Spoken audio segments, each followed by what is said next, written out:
Hello, my name's Helen Singer. I'm one of the information managers here at the university.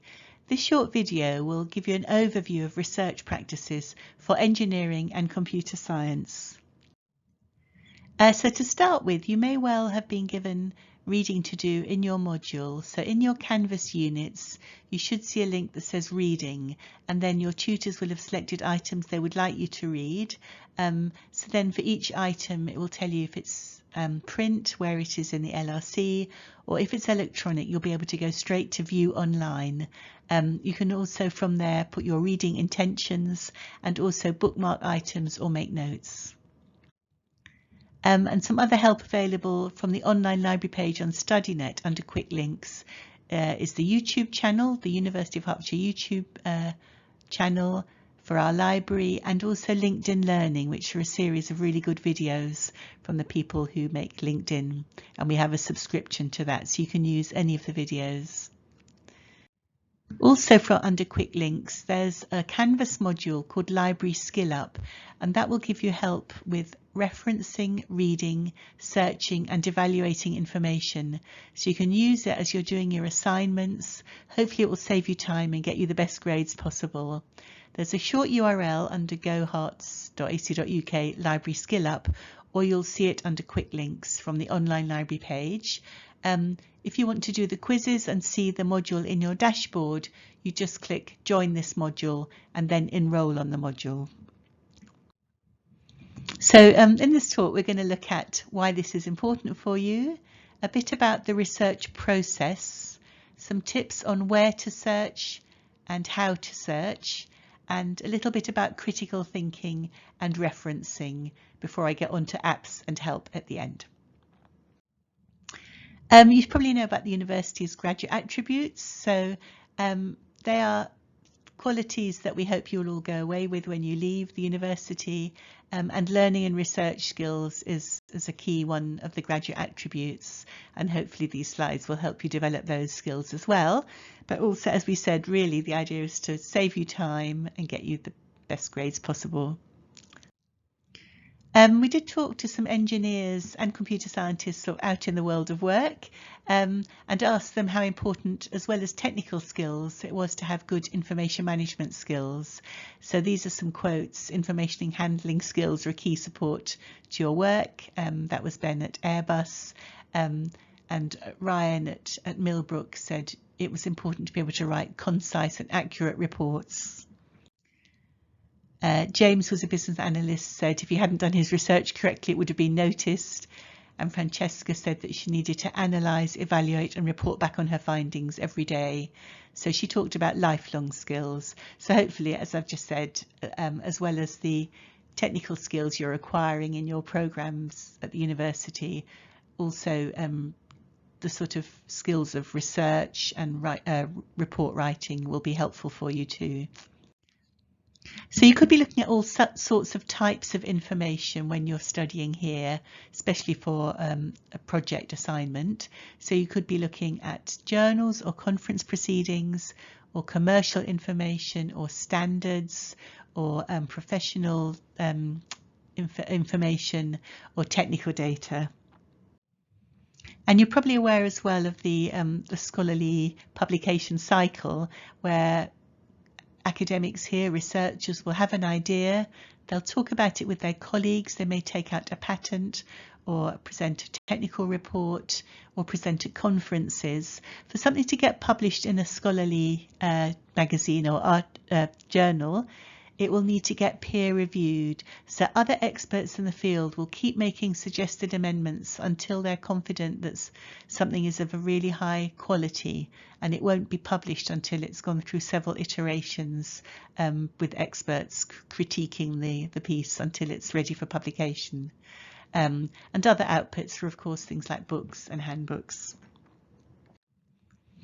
And when you're researching a topic, it's an iterative process really. So you think about the sort of information you need, the best sources for that information.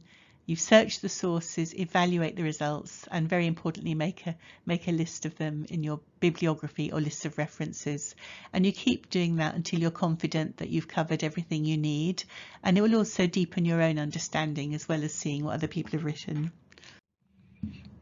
So the online library in Studynet is the third tab along, and this is your starting point for your research. So the search box there at the top, Library Search, contains most of the collections supporting engineering and computer science just by going to that one search box.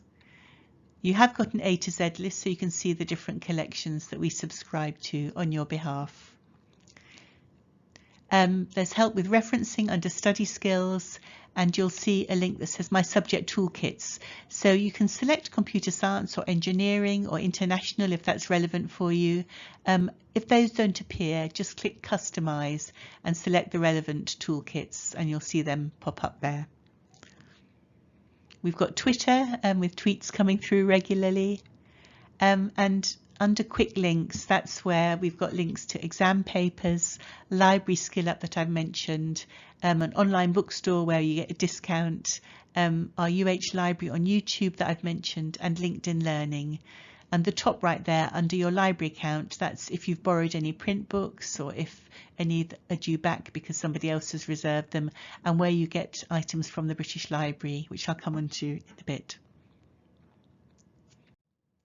So when you're doing your search, you can just type your search terms into the search box, and that will come up with results of different types of information. It will come up with ebooks and print books and also articles from publications that we subscribe to. So they'll all be of a good standard and quality.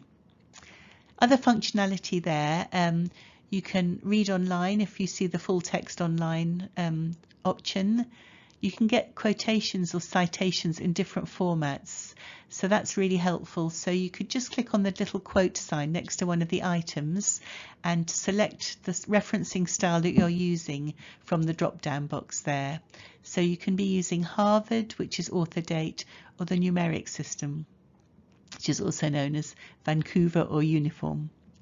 You can also preview. So where it says preview there, you'll be able to see a summary of the information that's there. So if it's a book you might see, or a paper, you might see an abstract or a summary, and that will help you decide whether you want to use that for your assignment.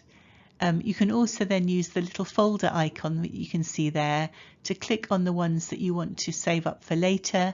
That goes to a temporary folder, and from there you can save the results and email them to yourself in different referencing styles.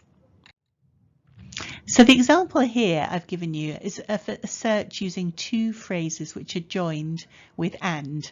The reason for putting the double quotes around is because we want those phrases to appear in the results as the two words joined together with another phrase of another two words. The results this will mean that you will get more focused, relevant results for your search. So you can apply the same technique to your topic and join your phrases with and to get fewer but more focused results. You can also see the filters on the screen on the left hand side there. So where it says publication date, you can drag that date slider bar to make sure you get the most recent results and the most up to date. You can also select the different content types you want, and there's also some subject terms a bit further down on that screen. If you just wanted ebooks, for example, you could select book, ebook and full text online. And as I mentioned, you can save your results by clicking on the folder next to the ones that you want, and then that will turn red. You will see a little folder pop up on the right hand side. You click on the folder and it will show you the number of results in the folder.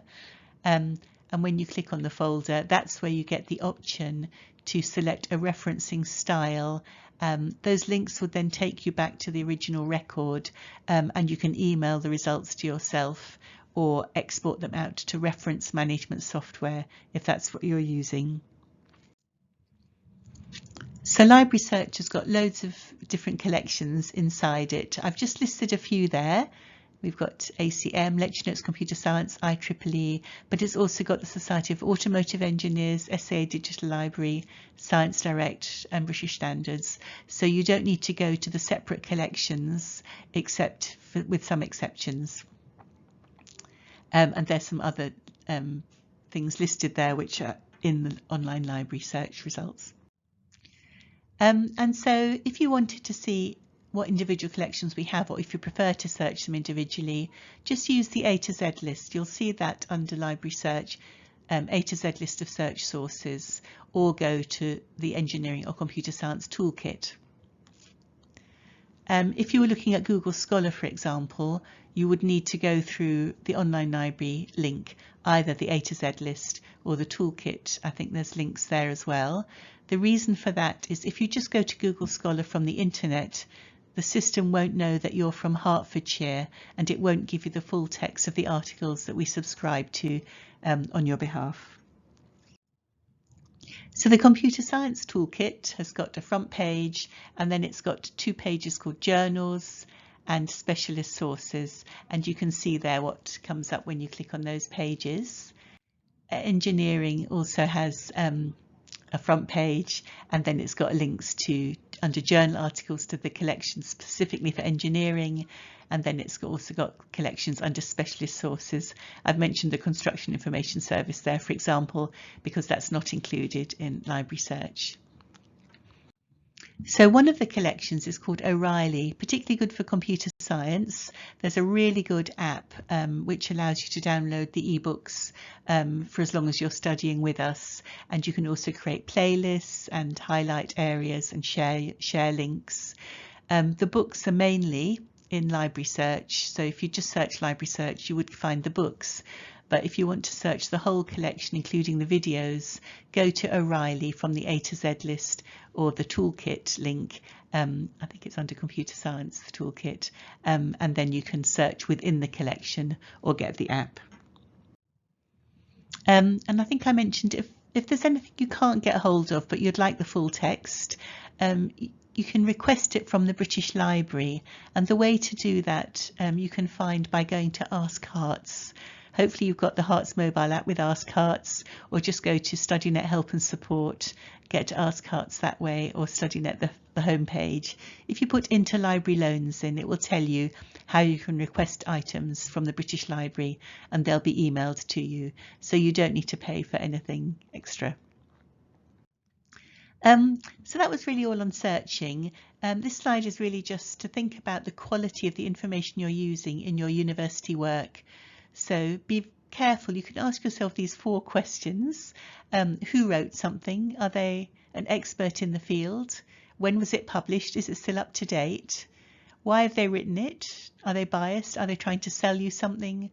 And where was it published? Is it the right intellectual level for you as university students? And then finally, referencing.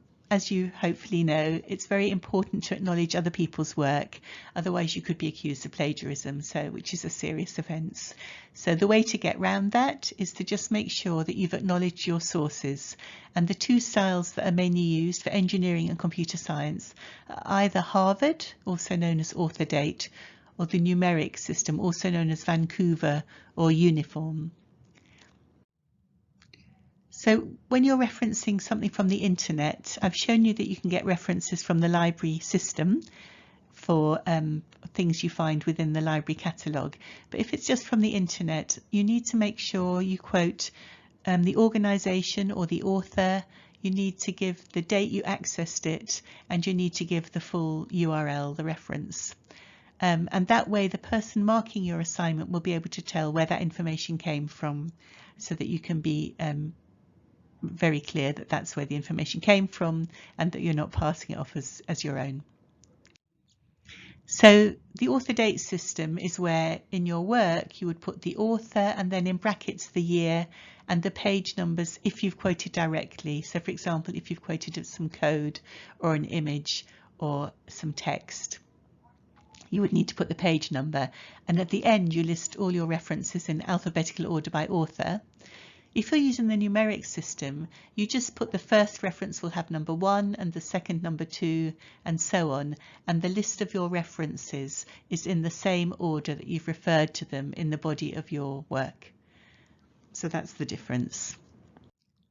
And the help with referencing, there is really good help available in Library Skill Up. So from the online library, under referencing, you can see a link, or from Library Skill Up, which is also linked to from the online library page under quick links. And you can just select if you want help with referencing or searching or evaluating or reading. The referencing one is really good. It tells you how to reference lots of different types of information, how to include the references in your work, and how to follow the different referencing styles that your school is using. So do have a look at that. This is just a reminder about the apps, the Hearts mobile app, the Canvas app, Office 365, which you can obviously get from the App Store or Google Play.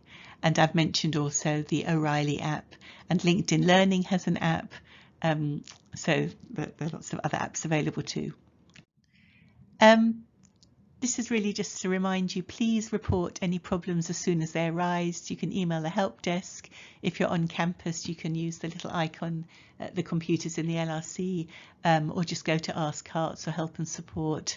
So don't suffer in silence, do report anything so we can resolve any issues as soon as they arise.